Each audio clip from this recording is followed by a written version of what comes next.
Gaminame prancūzišką pyragą su špinatais ir sūriu. Į miltus įtarkuokite sviestą ir gerai ištrinkite, kad neliktų stambių sviesto gumulėlių. Įberkite druskos ir įdėkite kiaušinio trynį. Išmaišykite ir įpilkite šaukštą vandens. Tešlą minkykite, kol taps vientisa ir galėsite suvolioti kamuoliuką. Tešlos kamuoliuką įvyniokite į plėvelę ir palikite šaldytuve apie 30-50 minučių. Įkaitinkite orkaitę iki 175 laipsnių. Sūrį ementaler sutarkuokite ir sumaišykite su kiaušiniais, grietinė, ožkų sūrio kremu, smulkintomis petražolėmis, čiobreliais, druska ir pipirais. Nuplėškite špinatų kotus. Nulupkite svogūną ir supjaustykite kubeliais. Špinatus apkepkite svieste su svogūnais ir muskatu.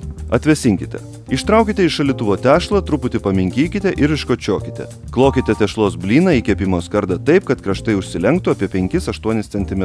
Subadykite tešlą šakute, uždenkite foliją ir priberkite žirnių. Pašaukite į orkaitę ir kepkite apie 15-20 minučių, kol pradės rusti krašteliai. Ištraukite, išimkite žirnius ir foliją. Ant tešlos dėkite špinatus, kubeliais pjaustę fetos sūrį ir viską užpilkite grietinės įdaru. Vėl pašaukite į orkaitę, sumažinkite temperatūrą iki 150 laipsnių ir kepkite apie 45 minutes, kol viršus apskrus. Skanaus.